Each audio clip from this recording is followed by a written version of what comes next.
Assalamualaikum warahmatullahi wabarakatuh. Terima kasih kepada Profesor Etin atas kesempatannya dan assalamualaikum juga kepada teman-teman semua yang sudah berkumpul di sesi diskusi interaktif dan semoga mendapat bermanfaat ya dari sesi ini.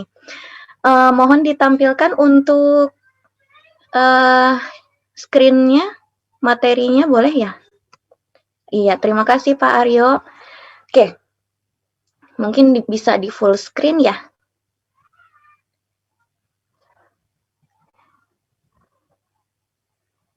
Ya, sambil menunggu, saya perkenalan dulu ya. Nama saya Lydia. Sehari-harinya saya bekerja sebagai dosen di Sekolah Bisnis dan Manajemen Institut Teknologi Bandung. Uh, karena saya sudah memilih jalur karir akademik, maka konsekuensinya salah satunya adalah sekolah lagi. Nah, hari ini saya akan berbagi kepada teman-teman semua tentang pengalaman saya bagaimana akhirnya saya sekolah lagi. Seperti itu ya. Nah, mungkin kita bisa lanjut. Nah, ini ya, saya aktif di kelompok keahlian Decision Making and Strategic Negotiation. Jadi methodologically saya nggak asing sama kualitatif, kuantitatif, permodelan, simulasi, kira-kira seperti itu. Kemudian per 2020 lalu kami membangun sebuah laboratorium. Nah, ini agak unik nih di SBM ITB.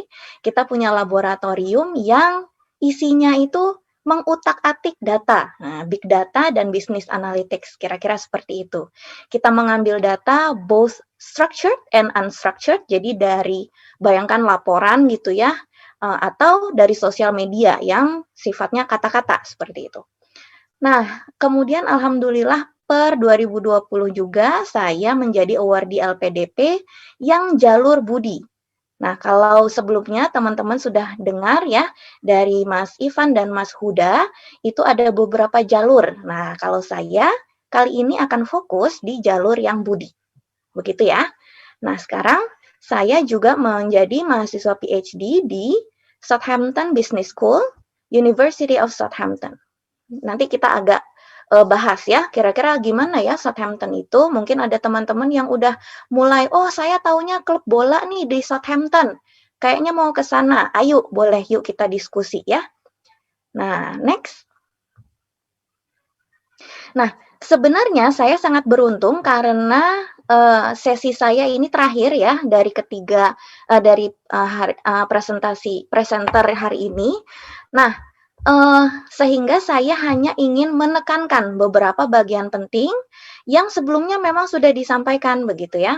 Nah, kalau saya boleh saran teman-teman, ketika dalam proses mempersiapkan gitu ya untuk sekolah lagi, yang pertama itu adalah koreksi niat ya.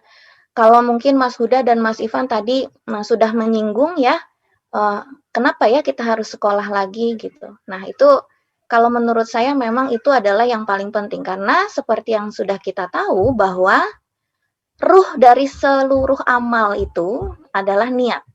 Ya kan, bagaimana nanti kita akan di hari akhir nanti kita akan dievaluasi mau melakukan apapun itu tergantung niatnya. Kenapa akhirnya saya sharing ini ke teman-teman? Karena at the first time saya akhirnya memutuskan untuk sekolah lagi itu mungkin agak melenceng niatnya. Jadi kalau di dunia akademik, mungkin teman-teman yang di sini ada yang memilih jalur akademik juga. Somehow the tension or the pressure is quite big gitu ya. And somehow you just need some time to just pause. Jadi kayak pengennya pause gitu. Kayak berhenti sejenak, minum air, istirahat, oh enggak gitu ya. Nah, somehow itu mungkin agak salah di awal. Sehingga sama seperti Mas Ivan, saya juga sempat tidak lulus LPDP waktu itu. Seleksi LPDP-nya agak terhambat karena mungkin kalau saya koreksi diri saya, mungkin pada saat itu niat saya masih salah, seperti itu. Dan ada alasan lainnya, yaitu atasan. Karena konteksnya adalah saya sudah menjadi pegawai full time, sudah menjadi dosen full time, sehingga restu dari atasan itu sangat penting. Nah, akhirnya ini kita next ke yang poin kedua, yaitu hitung modal. Nah, modal itu not necessarily uang, ya. Modal itu definisinya luas sekali. Jadi tidak hanya uang, tapi yang non-material, yang somehow it can be like more important than just money, gitu ya. Jadi, misal, restu, tadi saya udah bilang ya, kalau konteksnya adalah pegawai, restu atasan itu sangat penting. Atau konteks kita sebagai anak, ya, restu orang tua itu juga penting. Kenapa kok begitu, Mbak Lydia? Kan ini kan tujuannya mulia, menuntut ilmu dan sebagainya. Tapi surga nerakanya kita ada di bawah kaki ibu, orang tua, ya. Jadi ridhonya Allah itu kan ridhonya orang tua. Jangan-jangan orang tua kita memilih kita untuk udah di rumah aja, atau misalnya jangan di luar negeri tapi di Indonesia aja, seperti itu. Jadi intinya think again gitu. Kenapa? Itu tadi yang pertama ya. Kenapa kita harus sekolah lagi? Itu diluruskan dulu niatnya. Kemudian periksa apa sih yang sebenarnya kita udah punya. Restu orang tua sudah dikantongi belum? Kemudian kita masih ada tenaga nggak nih untuk sekolah lagi? In a way, sekolah lagi means like kamu akan berjuang lagi. Kita akan berjuang lagi, berletih-letih lagi, bercapek-capek lagi gitu ya. Kira-kira kita sanggup nggak gitu. Nah, kemudian yang lain lagi, kalau tadi sudah disinggung oleh Mas Huda dan Mas Ivan, kemampuan bahasa. Kita sanggup nggak ke luar negeri, and then experience yang benar-benar nggak ada orang yang berkomunikasi dalam bahasa ibu kita atau bahasa Indonesia. Kayak seneng banget gitu ada orang yang dengar ngomong bahasa Indonesia, atau misalnya ada yang orang Jawa, oh ketemu sesama orang Jawa kemudian ngomong bahasa Jawa, itu kayaknya seneng banget gitu ya. Nah, kita sanggup nggak dengan hal-hal yang seperti itu? Nah, kemudian modal yang lainnya adalah jejaring. Kalau tadi bahasanya Mas Ivan adalah mentor. Wah, alhamdulillah sekali kalau kita bisa punya yang seperti itu. Somehow ada yang show us the way, kayak guide us, kayak ini loh step-stepnya. Nah, alhamdulillah saya juga merasakan itu ya, berkah itu. Jadi saya dipertemukan dengan orang-orang yang baik gitu ya, yang akhirnya menjadi rekan saya, kolega saya, teman saya, sahabat saya selama saya berjuang di UK gitu. Nah, kemudian setelah niat sudah betul, modal udah cukup nih, material, non-material semua cukup. Lalu apa yang harus kita lakukan? Cicil syaratnya.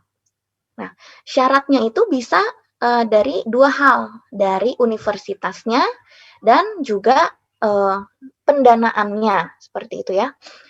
Kalau universitasnya tadi sudah dibahas sama Mas Huda dan Mas Ivan, peringkatnya atau kira-kira universitas itu ekspertisnya di bidang apa ya gitu, bagusnya apa sih yang dipelajari dari universitas tersebut. Nah, kalau saya itu karena di University of Southampton itu punya Department of Decision Analytics and Risk, DAR gitu ya singkatannya. Nah, itu ada di Center of Operation Research and Science Management, itu masuk 10 besar di UK. Nah, saya tidak melihat the general ranking of the university, but then saya lihat khusus di expertise itu. Nah, akhirnya saya memilih itu. Walaupun salah satunya yang membuat saya memilih itu adalah supervisor. Nah, itu nanti kita cerita abis ini ya. Nah, kemudian pendanaan. Jadi teman-teman udah dengar tadi ya, sudah dibocorin gitu ya sama pembicara sebelumnya, bahwa ada banyak nih skema pendanaan kalau teman-teman ingin berkuliah di Inggris. Nah, kalau saya itu di LPDP. Karena apa? Karena saya sudah berkeluarga. Jadi saya mencari pendanaan yang mengakomodasi kebutuhan keluarga juga. Nah, kata lainnya tunjangan keluarga, seperti itu ya. Nah, kalau syarat-syarat sudah beres, lalu apa? Coba daftar. Ya, karena percayalah teman-teman, very lucky kalau teman-teman cuma harus apply 1 kali langsung keterima. Itu luar biasa ya, Masya Allah. Eee, tapi mungkin tidak banyak yang kasusnya seperti itu. Kalau misalnya saya, ya memang saya hanya 1 kali daftar, tapi ini kasusnya kan, PhD. Jadi kalau PhD itu memang like, yang penting supervisornya sudah oke, sudah klop, yang lainnya insya Allah mengikuti. Nah, seperti itu. Nah, yang terakhir itu adalah doa. Jadi ikhtiarnya sudah, terakhir doa. Gitu ya. Nah, ini pengalaman saya ketika proses di awal pendaftaran itu, dari submit administrasi gitu ya, sampai pengumuman itu setiap hari saya ketemu siapa aja, itu saya minta doa ya. Jadi fakir doa gitu ya. Jadi ketemu misalnya habis naik Gojek, saya misalnya, minta ke, driver Gojeknya, "Doain ya Pak," gitu. "Oh iya Neng," gitu. Atau ketemu siapa habis, beli apa makanan gitu. Ya, we never know gitu, kita nggak pernah tahu doa dari siapa yang akhirnya dikabulkan atau didengar sama Allah gitu ya. Nah, mungkin bisa next, Pak Aryo. Nah, ini, jadi, not necessarily kampus dulu, kalau saya itu supervisor dulu, karena untuk PhD kasusnya, the center of gravity itu adalah supervisor. Jadi, balik lagi kayak nanti hidup kita 4 tahun ke depan setelah kita memulai studi itu sebagian besarnya akan ditentukan oleh si supervisor ini. So, that's very vital, sangat penting gitu ya. Nah, bagaimana sih akhirnya mendapatkan supervisor? Yang pertama, teman-teman kalau mau sekolah lagi itu kan pasti sudah tidak anti gitu ya, atau sudah sangat, familiar dengan paper, jurnal ilmiah gitu ya.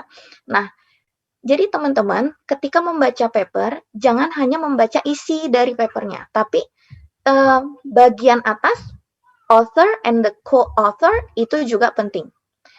So, scrutinize, jadi benar-benar selidikin gitu ya, siapa sih ini yang menulisnya, kok dia bisa menulisnya seperti ini. Ya kayak teman-teman kalau baca novel, ketika membaca novel, itu pasti teman-teman kalau udah familiar, udah tahu gaya menulisnya seseorang gitu ya. Nah, begitu juga dengan paper ilmiah sebenarnya. Oh, bagaimana dia menyajikan introduction, background, bagaimana dia menyusun metodologinya, menjelaskan hasil analisisnya, itu somehow kita bisa mengenal, oh orangnya tuh seperti ini, berpikirnya seperti ini. I like the idea and I like how the author itu deliver the idea in the paper. Nah, from there kita bisa mengenal author itu, dan kalau kita suka, kita bisa jadikan kandidat gitu ya, kandidat sebagai supervisor kita. Nah, kemudian yang kedua itu adalah kita harus mulai menyadari bahwa jejaring kita tuh sebenarnya ke arah mana. Kalau teman-teman pernah dengar social network analysis, mungkin sekarang agak booming gitu ya. Nah, kita tuh sebenarnya sudah berada dalam suatu jaringan network yang kita sadar atau enggak, somehow itu influence atau mempengaruhi hidup kita dan nanti kita ke depannya. Nah, jadi start from that gitu ya. Kita di poin mana sih, kita di network seperti apa sih? Kita kenal siapa aja sih? Nah, itu.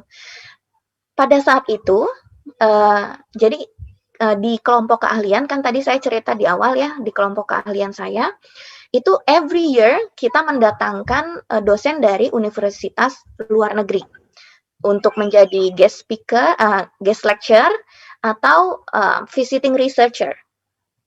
Nah, at first saya agak mendiskriminasi itu. Yang jadi pikiran saya, kenapa sih gitu ya. But then I realize, hey, that's my network. If we do good, kalau saya berbuat kayak perform baik gitu ya, memberikan pelayanan yang baik dalam artian dalam proses pengajaran saya menemani ikut mengajar yang baik, kemudian ketika riset saya juga perform yang baik, dan itu akan menjadi bekal buat saya ke depan. Nah, itu akhirnya saya lakukan. Dan akhirnya beliau ini yang kami undang setiap tahun, akhirnya menjadi supervisor saya sekarang, gitu. Sisi positifnya adalah saya sudah mengenal beliau in person, tidak hanya dari papernya, tapi juga in person, dan itu manfaat banget, gitu ya, manfaat banget. Jadi mulai mulai melek gitu ya sama jejaring kita. Oke, nah yang ketiga setelah itu apa? Kita pendekatan akademik. Kalau tadi baca paper sudah, dari paper kan kita punya identitinya itu email address kan, terus kita juga, oh iya kita udah pelajari keilmuannya beliau dari paper dan sebagainya, mulai deh kita pendekatan. Hubungi, ya, bisa lewat email. Percayalah, kayak put your trust in humanity. Banyak orang baik di dunia ini, termasuk mereka-mereka yang menulis paper itu. Ketika kita menghubungi, itu mereka akan menyambut dengan baik. Seperti itu. Bisa lanjut, Pak Ari? Nah, negara tujuan, mungkin kalau di kasus diskusi kita hari ini itu UK ya, khusus UK. Tapi overall, mungkin sedikit menyimpulkan dari Mas Huda dan Mas Ivan, sebenarnya ketika memilih negara tujuan itu ada beberapa hal yang harus kita perhatikan. Yang pertama adalah stakeholder. Stakeholder di dalam hidup kita tuh siapa? Kalau dalam konteks misalnya saya sebagai dosen full time, itu atasan sangat penting gitu ya. Bagaimana sih kita membangun nanti ke depannya kelompok keahlian kita di home institution. Kan balik lagi nanti ke home institution kan, kita akan mengabdi di situ kan. Nah, kedepannya mau dimajukan ke arah mana nih expertise si kelompok keahlian ini. So their opinion matters gitu ya. Nah, kemudian kalau yang sudah berpasangan juga mulai deh berdiskusi gitu ya dengan pasangan. Kita baiknya kemana ya yang ramah untuk keluarga, untuk anak, seperti itu. Dan pemberi dana, kalau kasusnya LPDP tadi Mas Ivan bilang, kita tuh sudah punya list negara yang memang bisa kita tuju, seperti itu. Nah, if we go below that, kita nggak akan keterima, gitu ya. So, kita harus memilih yang dari pilihan yang sudah disediakan, gitu. Nah, itu terkait dengan ranking dan sebagainya. Nah, kemudian misinya itu tidak hanya belajar. Kalau tadi Mas Huda bilang, seandainya beliau menyadari hal ini di awal, mungkin akan do better gitu ya. Nah, itu betul sekali, saya setuju. So, kita ke luar negeri, atau dalam hal ini misalnya ke UK atau kemanapun, itu yang dituju atau yang diburu itu not necessarily ilmu saja, tapi banyak yang lainnya yang bisa kita pelajarin. Intinya adalah bagaimana kita merubah misalnya pola pikir kita yang menurut kita mungkin masih belum baik, bisa diimprove dengan kita membuka gitu ya, be open minded dengan kehidupan yang kita alami di luar negeri. Nah, jadi kayak serap yang baik, jangan diikuti yang buruk. Nah, gitu kan. Useful gitu ya, diterapkan di Indonesia. Nah, sistem pendidikannya. Nah, sistem pendidikan kalau di UK itu saya akui memang bagus sekali gitu ya. Tapi overall negara maju itu semua sistem pendidikannya sudah baik sih. Seperti itu. Bisa lanjut, Pak Aryo? Nah, ini saya mau sedikit mengiklankan promosi ya, lpdp.kemenkeu.go.id. Kalau nggak salah sekarang tuh lagi running seleksinya. Lagi ya. Oke, siap. Kenapa saya ingin mengiklankan atau mempromosikan ini? Karena fun fact ya, ini fun fact bahwa setiap tahunnya itu jumlah awardee-nya itu jauh lebih sedikit daripada target LPDP-nya. So, bayangin masih banyak sekali slot yang belum terpenuhi. Jadi harus daftar gitu ya. Masalah keterima atau enggaknya kan wallahu a'lam. Yang penting kita sudah berusaha. Yang membedakan orang yang keterima beasiswa sama yang enggak apa? Daftar. Gitu. Kalau enggak daftar gimana mau keterima kan gitu. Jadi intinya bayangin ilustrasinya seperti itu, jadi kesempatannya masih banyak sekali. Nah, next. Nah, ini saya mau tekankan gitu ya, ketika proses seleksi beasiswa apapun itu, tapi saya percaya itu works untuk semua beasiswa, tapi ini khusus LPDP mungkin ya, sempurna di setiap proses seleksi. Walaupun itu baru administrasi, jangan ada sedikit pun di pikiran kita bahwa LPDP akan memahami ketika kita melakukan kesalahan, kekeliruan dalam mengupload dokumen di proses administrasi. Jangan berharap itu. LPDP tidak akan melakukan atau tidak akan berusaha mengerti apapun kesalahan kita, walaupun sedikit, gitu ya. IELTS-nya masih kurang tapi di-upload, itu sudah tidak memenuhi syarat, gitu. Di setiap proses seleksi ya, administrasi, kemudian tes potensi akademik, wawancara, dan sebagainya. Nah, semuanya itu teman-teman transparan. Jadi, administrasi nggak lolos itu bisa ditanyakan alasannya kenapa. Jadi bukan tipe beasiswa yang ya pokoknya gitu, nggak bisa diukur, oh bukan LPDP banget gitu ya. Semuanya prosesnya transparan dan semua terukur. Di poin ini semua terukur. Jadi hasilnya itu bisa dipertanggungjawabkan. Kuncinya adalah jujur, kalau memang kita kurang, jangan terus memaksa kayak appeal gitu ke LPDP, saya kan gini, padahal memang kurang gitu. Nah, kemudian mumpuni gitu ya, yang terakhir. LPDP itu alhamdulillah menanggung komponen pembiayaan yang menurut saya sih komprehensif sekali, semua aspek dilihat gitu ya. Keluarga, penelitian, sampai asuransi kesehatan itu dilihat, dibiayai. Yuk Mas, next. Nah, selanjutnya gimana teman-teman? Ayo mulai ya. Saya doain teman-teman yang di sini dimudahkan prosesnya, persiapannya, seleksinya sampai akhirnya bisa lanjut sekolah ke luar negeri ya. Mulailah, yuk kita mulai dari hal yang kecil dan secepat mungkin. Kalau Mas Huda tadi bilang set your target, atau Mas Irfan juga tadi bilang intinya kita harus punya target. Yuk kita mulai gitu. Next. Udah. Terima kasih dan semoga sukses semua teman-teman. Wassalamualaikum warahmatullahi wabarakatuh.